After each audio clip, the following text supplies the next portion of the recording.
నమస్కారం, welcome to JP news. Venkatagiri నియోజకవర్గ వైఎస్ఆర్సీపీ సమన్వయకర్త నేదురుమల్లి రామ్కుమార్ రెడ్డి నివాసానికి ఆదివారం పోలీసులు వెళ్లి ఆయనకు 41A నోటీసులు అందజేశారు.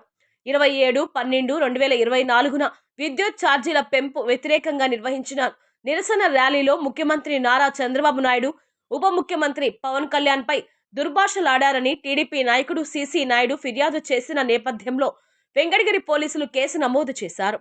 ఈ కేసులో నేదురుమల్లితో పాటు పలువురు నాయకులకు కూడా నోటీసులు జారీ చేశారు.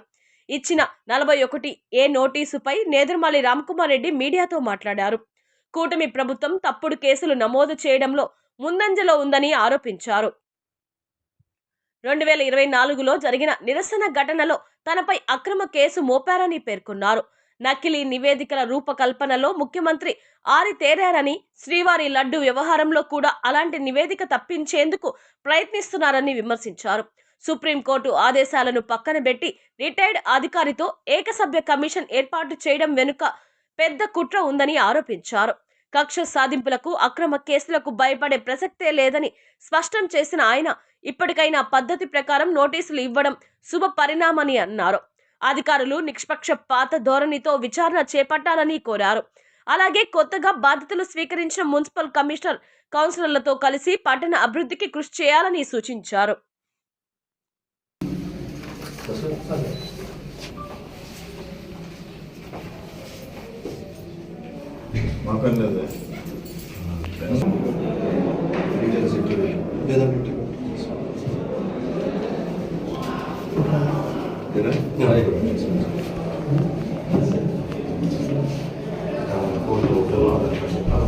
ప్రసాద్ అన్న ప్రసాద్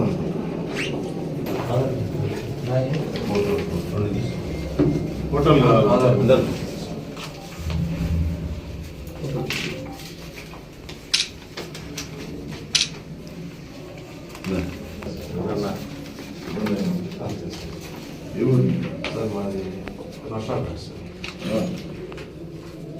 కంటెస్ట్ చేసినప్పుడు చిన్నపిల్లాడు సార్ 99లో 6th class 7th sir. Very good.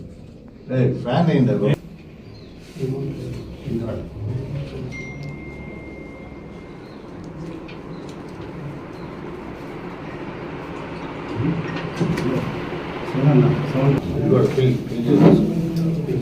మీరు కరెక్ట్గానే చేస్తారు. ఎవిడెన్స్ చూస్తాను సార్. అదే ఉన్నాయి, అన్ని క్లియర్గా ఉన్నాయి. ఎందుకంటే ఆ రోజు బందోబస్తు మీరే ఉండేది సార్. అవును సార్. అప్పుడు లేడీ ఉంది కదా, లేడీ కానీ అంటే తారుమారు చేయడానికి కూడా వీలు లేకుండా క్లియర్గా ప్రతి విలేకరులు కూడా మాతోనే వస్తూ ఉన్నారు. వాళ్ళ వీడియోలు ఉన్నాయి, మా వీడియోలు ఉన్నాయి. ఇంకా ఏదో రాయటం రాశారు, లేని వాళ్ళ పేర్లు పెట్టారు. చాలా సింపుల్ కదా, వెరిఫై చేయటం అలాగా ఆ రోజు ఎక్కడ ఉన్నారు అనేది తెలిసిపోతుంది. క్లోజ్ చేయటం మంచిదే, చేయండి. మీ ఇది మీరు చేస్తూ ఉంటారు. అలాగే సార్. Thank you sir.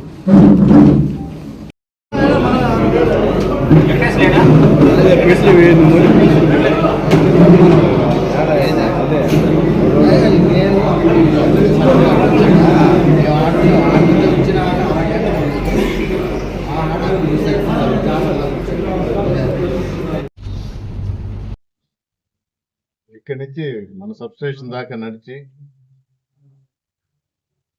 ఈ మహిళా కౌన్సిలర్స్, నాయకులు వీళ్ళే నాకు తోడుగా చుట్టూ ఉన్నారు. మేము బ్యానర్ పట్టుకొని సబ్స్టేషన్కి నడుచుకొని వెళ్తే దారిలో ఒక తెలుగుదేశం నాయకుడు ఆగమనం చేస్తే విలేకరు మిత్రులు వాళ్ళ ఫోన్లో కానీ కెమెరాల్లో కానీ ఆ దృశ్యాలన్నీ ఆ రోజు వీడియో తీయటం జరిగింది. మా వాళ్ళు వీడియోలు తీశారు.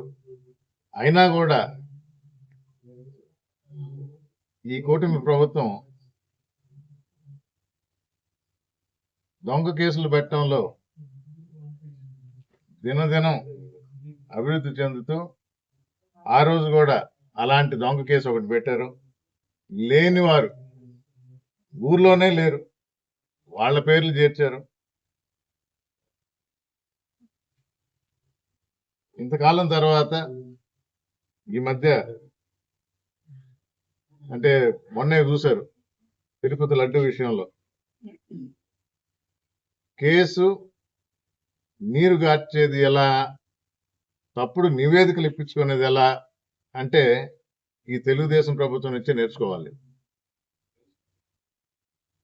ఇలాంటి తప్పుడు నివేదికలు ఇప్పిస్తారనే, లేని వారిని ఇరికిస్తారనే ఆ రోజే మా నాయకులు వైఎస్ఆర్ కాంగ్రెస్ పార్టీ తరఫున సుప్రీంకోర్టుకు పోవడం జరిగింది. మేము పోయాం. ఫిష్ ఆయిల్ ఉంది అని హిందువుల మనోభావాలు దెబ్బతినేలా సాక్షాత్తు ముఖ్యమంత్రి చంద్రబాబు నాయుడు గారు సినిమా పక్కీలో డ్రెస్సులు వేసుకొని డిప్యూటీ సీఎం పవన్ కళ్యాణ్ గారు మరి శుద్ధి చేశారు. గుడిమెట్లో ఎన్ని శుద్ధి చేశారు. సుప్రీంకోర్టు నిర్దేశించిన కమిటీ ఇచ్చిన రిపోర్ట్లో ఇలాంటి జంతు కొవ్వు లేదు అని స్పష్టంగా చెప్పడం జరిగింది. మాకు నచ్చల. మేము చెప్పింది, మేము ప్రజలను మోసం చేస్తాం, మేము ఈ తప్పుడు సమాచారం ఇస్తాం, మళ్ళీ మళ్ళీ చెప్తాం, 1-4 ఛానళ్ళు ఉన్నాయి, 6 పేపర్లు ఉన్నాయి, దీని ద్వారా మళ్ళీ మళ్ళీ చెప్తాం అని సుప్రీంకోర్టు పెట్టిన కమిటీని పక్కన పెట్టి ఇప్పుడు ఈ ప్రభుత్వం ముఖ్యమంత్రి చంద్రబాబు నాయుడు గారు ఒక రిటైర్డ్ ఆఫీసర్ కింద మళ్ళా ఒక కమిషన్ వేసింది. అందరికి తెలుసు కదా ఇప్పుడు ఏమొస్తుందో. ఆయన అనుకున్న విధంగా వస్తుంది. అమరావతి టైంలో కూడా శివరామకృష్ణ కమిటీని పక్కన పెట్టి చేసింది ఇదే. దీనికి మళ్ళీ 45 రోజులు టైం పెట్టారు. అందరికి తెలిసిందే. అంటే పేపర్ లీక్ అయింది అంటారు కదా, అట్లాగే పేపర్ లీక్ అయింది, రేపు తెలుస్తుంది. దాన్ని ఎలా ఎదుర్కోవాలో మాకు కూడా తెలుసు.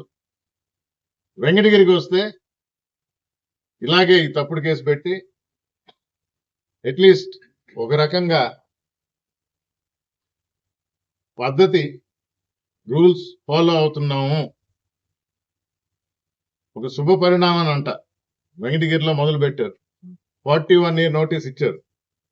ఇంతకాలం తర్వాత అయినా రూల్స్ ప్రకారం పోతున్నారు. దానిలో స్పష్టంగా ఉంది, లేని వాడి పేరు పెట్టున్నారు.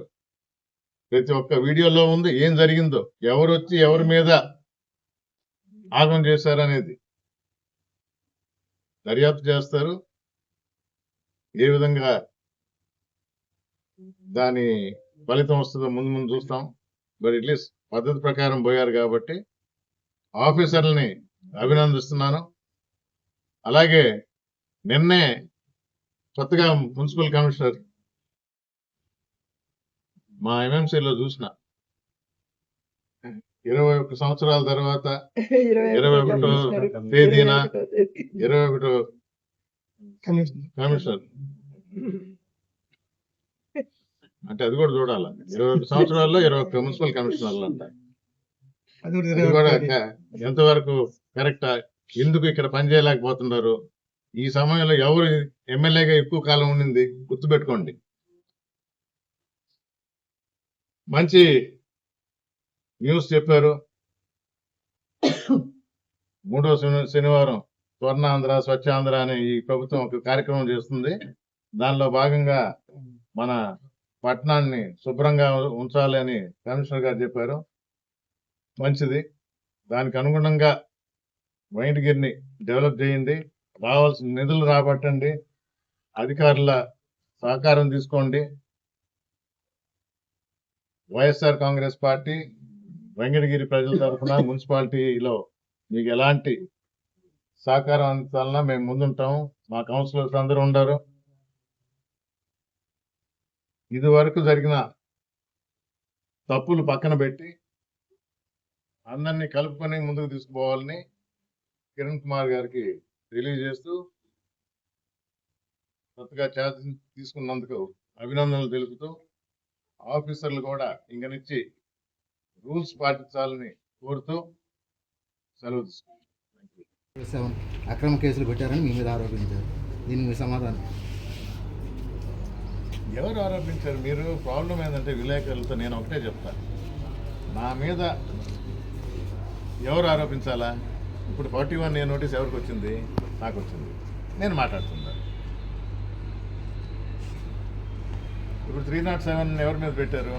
వాళ్ళు మాట్లాడమని చెప్పండి. కింద నాయకులు మాట్లాడితే మా నాయకులు కూడా చెప్తారు దానికి జవాబుగా. మొన్న 2 సార్లు వాదోపవాదాలు జరిగినాయి. వాదోపవాదాలు అంటారా, లేకపోతే ప్రెస్ మీట్ నేను చెప్పిన దానికి తెలుగుదేశం తరఫున ఎవరో కొందరు నాయకులు వచ్చి మాట్లాడారు. వాళ్ళకి ధీటుగా మా నాయకులు జవాబు చెప్పారు. చెప్పిన దానికి సాక్ష్యాలతో ఫోటోలు చూపించారు, కాగితాలు చూపించారు. దానికి ధీటుగా జవాబు చెప్పలేక ఏదో 2 మాటలు మాట్లాడారు. దాన్ని మళ్ళా వివరణ ఇస్తూ ఇంకోసారి ప్రెస్ మీట్ పెట్టడం జరిగింది. అక్కడితో ఆగింది. మాట్లాడమని చెప్పండి. ఒకవేళ తప్పుగా కేసు పెట్టినా ఆ రోజు ఇన్స్ట్రక్షన్స్ కూడా ఇవ్వటం జరిగింది క్లియర్గా. తప్పుగా పెట్టినా ఎవరిని ఇబ్బంది పెట్టద్దు, ఎలాంటి అరెస్ట్ చేయకూడదు. ఇది పత్రికాముఖంగానో లేకపోతే రాతపూర్వకంగానో ఉండవు. తెలిసిన వాళ్ళకి తెలుస్తుంది. సో అంటే ఇప్పుడు ఏంది, ఇది కక్ష సాధింప? ఆ రోజు మీరు కేసు పెట్టారు కాబట్టి ఈ రోజు మేము కేసు పెడుతున్నామని ఏం చెప్పాలనుకుంటున్నారు? అడ్డదిడ్డంగా భూమిని కబ్జా చేస్తున్నారు అంటే ఇది కూడా మీరు చేశారు కాబట్టి మేము చేసామని అంటారా?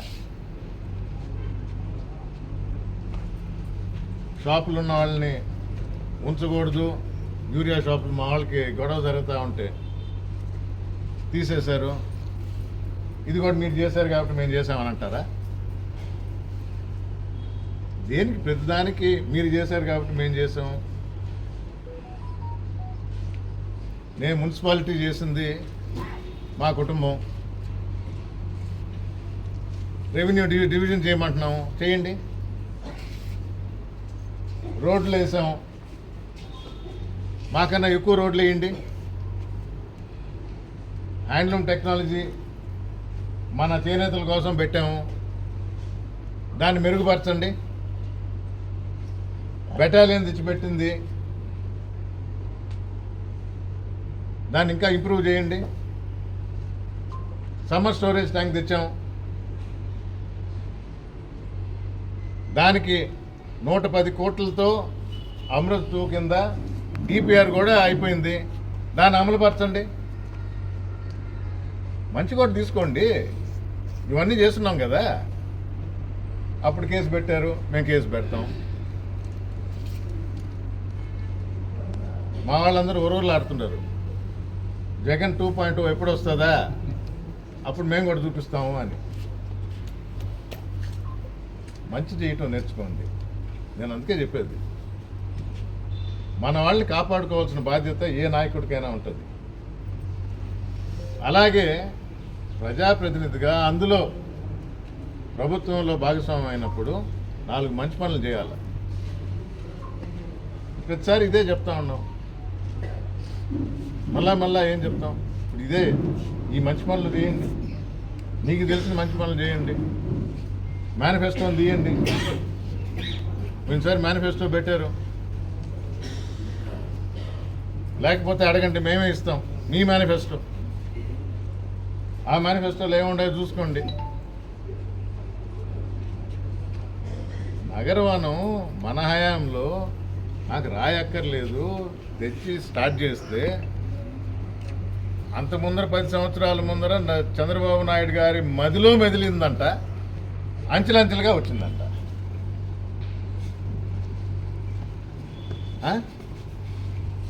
మరి హైటెక్ సిటీకి పునాది వేసింది నేదురుమల్లి జనార్దన్ రెడ్డి, సాక్షాత్తు తెలంగాణ ముఖ్యమంత్రి, ఇదివరకు ముఖ్యమంత్రి చంద్రశేఖరరావు గారు చెప్పారు, ఇప్పుడు ముఖ్యమంత్రి రేవంత్ రెడ్డి చెప్తున్నాడు.